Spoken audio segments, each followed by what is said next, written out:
هلا بنات، شلونكم؟ شو اخباركم؟ رجعت لكم بفيديو جديد وروتين جديد. في البداية صلوا على محمد، اللهم صل على محمد وآل محمد. طبعا بنات جيتكم من بيت اهلي مرة ثانية. جيت ولقيت اختي محضرة الناطية بغداء. طبعا بنات اختي الكبيرة باقية بيت اهلي تبارك. هسه من اقولكم تبارك اختي الكبيرة. فشنو بنات، والله لقيتها محاضرة ذاك الغداء اللي جنن.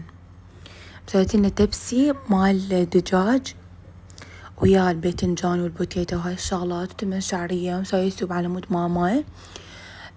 فشنو بنات، تغدينا كان الغدا كلش كلش طيب، عاشت ايدها. عاد هنا بنات تعرفون الجو صار كله تراب والدنيا انقلبت من التراب، فلازم نبلش تنظيف مال يعني ننظف البيت من التراب.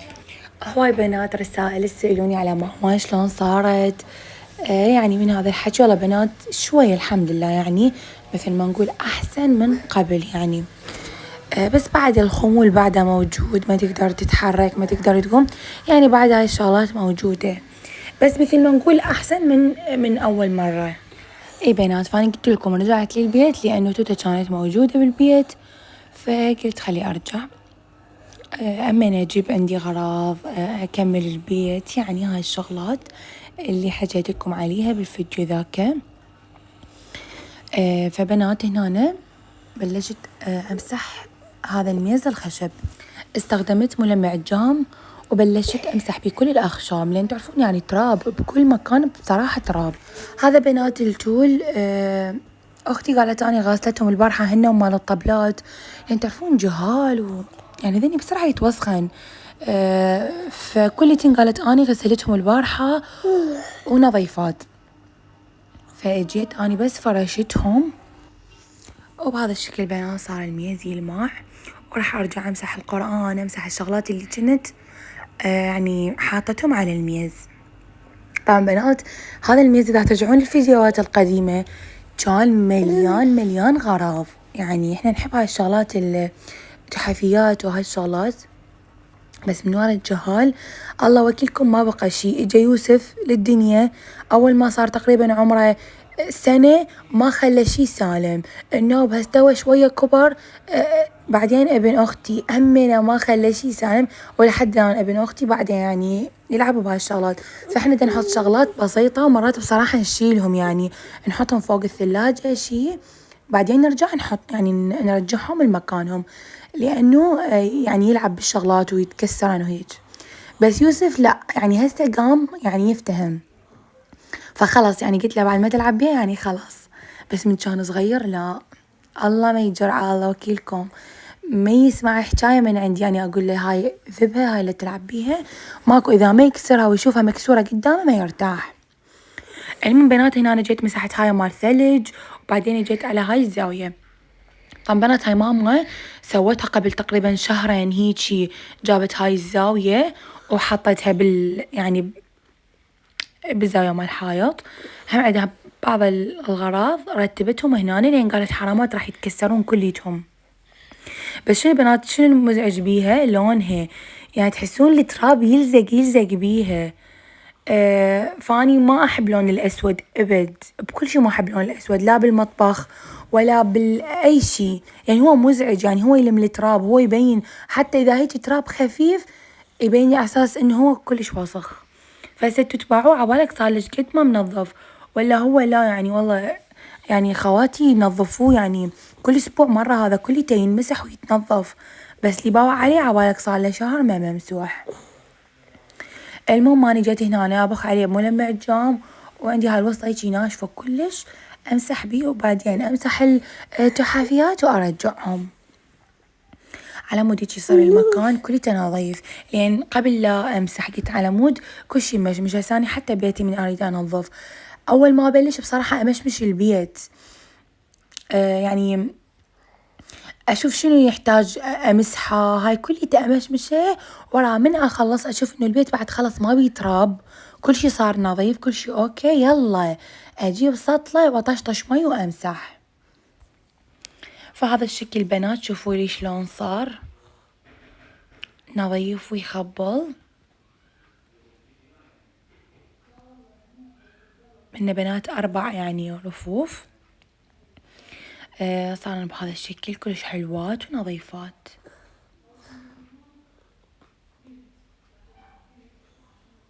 هاي اللوحة بنات كلش عجبتني واريد ارسمها بالبيت، بس ما يصير بصراحة عندي مجال انه اني اقعد ارسم. تخيلوا والله بنات قبل فترة راسمة رسمات ولحد الان ما ملونتهن، يعني ما عندي مجال. طبعا هذا الباب الصاج ابد ما انصحكم تذبون عليه مي وتغسلوه لين ينعدم. يعني هذني بصراحة البيبان تقدرون تحافظون عليهن ويظلن هيجي يلمعن مثل ما تشوفون، فقط تمسحوه بملمع جام. والله بنات ترجع لكم الباب تلمع. دا احكي على الباب الصاج. احنا دائما حتى اذا مو ملمع جام وبوصله ناقعه ونمسحها حتى نحافظ على الباب، لان بالمي بنات وباستمرارية المي الباب يعني الخشبي يقفع مثل ما نقول احنا.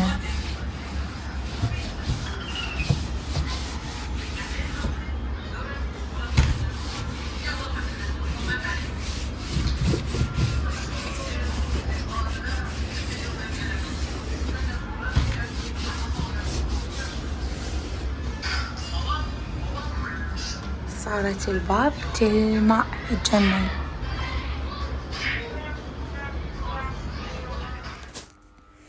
هنا بلشت انفض التخم ويعني اعدل عليه الفرشة مالته.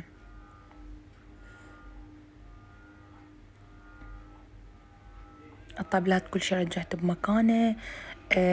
يعني ما خليت شي بصراحة بنات، حتى التلفزيون مسحته، حتى هيك الهول يصير عندي نظيف.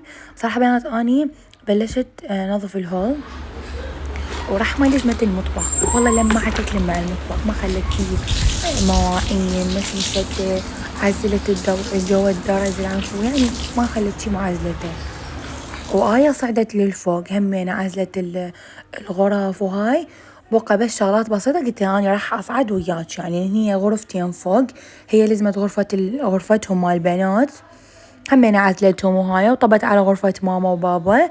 قالت لي راح أعزلها وأنظف الحمام بين ما صاعدين. قلت لها على مود أني أمسح الأخشاب اللي بالغرفة، يعني تعرفون كنتور وزاوية وميز تواليت، يعني هواي بيها يعني اللي يحتاج مثل ما نقول تمشيش. فقلت اني شو اسمه اصعد ورا ما اخلص الهول. عالصدق والله بنات اني ورا ما كملت شفتوا طشيت الهول مي. قبل لا اطش المي يعني مي بالهول بنات بالماسة شكو شي مثلا ملاعيب ما ملاعيب طاب جوا القنفة ما ادري شنو كلي طلعته، ما خليت اي وسخ بالهول بحيث القاع صارت نظيفة. يلا اجيت طشيت مي والنوب مسحتها. بصراحة بيت أهلي ما عندهم يعني مكان يروح بيه مي، لازم أطلعه بالطار مي، وهذا الشي مزعج لأن المي قبل يروح جوا الغراض ويطب على المسلك يعني يضوجني. فما قدرت أني أطش مي وأمسح، فحاولت أطش مي وكلي نشفة بالوصلة. المهم عاد والله بنات ورا ما خلصته نظفت الطار مهمن، والله اجى المي الحمد لله. وبالمي المال ما طار طلعت رشيت الباب ورشيت الطرمة، يعني كملتها كليتها والنوب صعدت فوق. هنا أنا أول ما صعدت بلشت أرتب الميز تواليت. هو مرتب بس إنه قلت لكم لازم ألمع يعني، فوخرت كل الغراض ورشيت عليه ملمع جام وكليته والله مسحته، مسحت العطور ما خليت شي، كليته نظفته ورجعت كل شي بمكانه. ماما حطها هيجي المفرش على الميز تواليت، والله بنات حلو ونازك وناعم يعني ما بيه هوسه. مع بناتي هنا أنا رجعت كل الأغراض. طبعا بنات خليني أحكيكم فد سر.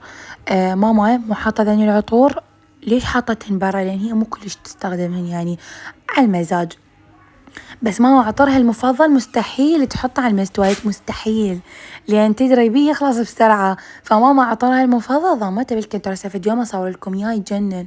فما تحطه على المستويات ابد، لو تحطه بجنطتها لو تحطه بالكنتر. اما ذني لا، ذني حاطتهن يعني حنا ذني همن والله طيبات يجننن. بس مو عطرها يعني شايفة مرات من احنا مو بس يعني ماما يعني كليتنا عندنا مثلا عطور هواية، بس عندنا عطر واحد هذا عندنا مميز، يعني بالطلعات عندنا هذا مميز، وباقي العطور عادي طيبة ونستخدمها. فماما شو مسوية المميز ضامته على مود خاف أحد يصعد ينزل يرشرش من عندنا بسرعة، إذا تحطه على المسدود بسرعة يخلصوا لي إياه.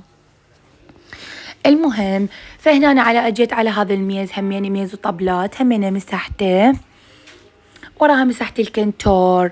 يعني خلصت والله بنات الغرفة كليتها، على مود أريد أصعد بالسطح، لأن قررنا شو نسوي بالسطح، نريد نقعد يعني قلت من نخلص شغل نتغدى فوق. اي والله بنات شو عاجبني، يجي على بالي اني اتغدى فوق.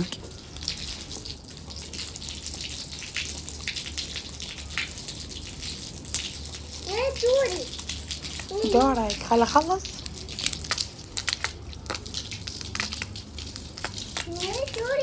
شو بنات عاجبني يعني اتغدى بالسطح.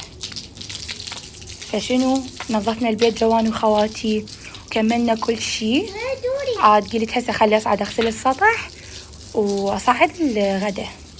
باعوا التراب فظيع.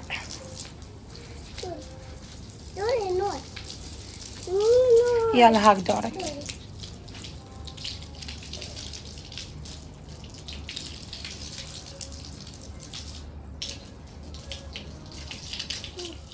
والله بنات الجو كلش حلو.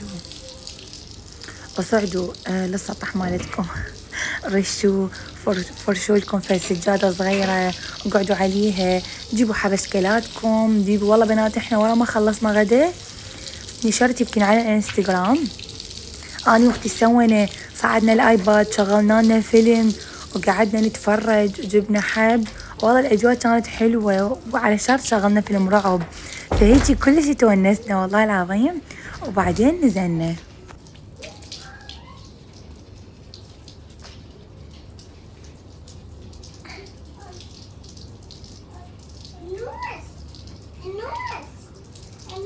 ها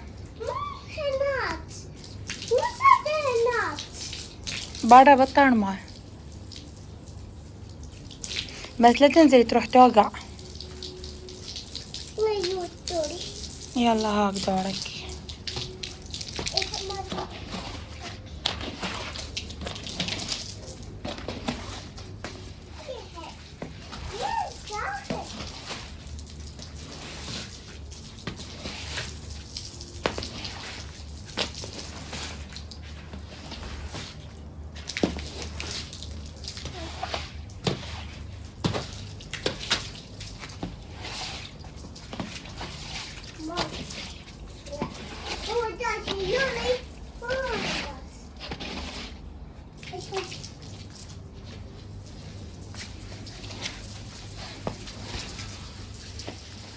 طبعا بنات هاي دا امسح البيتونة بما انه غسلت السطح، فقلت راح نظل نصعد وننزل فليش تتدمر، فاستوت همين طشيت بيها ماي ومسحت البيتونة فوق كليتها، كنت حتى تظل نظيفة يعني من نطب ونطلع من السطح تكون نظيفة. فرشت الوصلة همينة بالباب على مود كل شي يكون جاهز ونظيف مثل ما تشوفون بنات.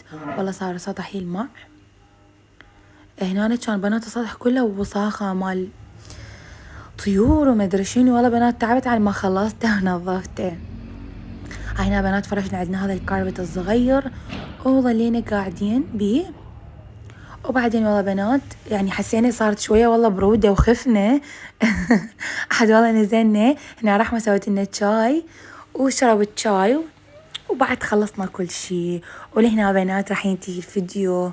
أتمنى يكون الفيديو عجبكم. إذا عجبكم لا تنسون تنطوني لايك واشتراك بالقناة وتفعلون الجرس. أحبكم كلش هواية. مع ألف سلامة. باي باي.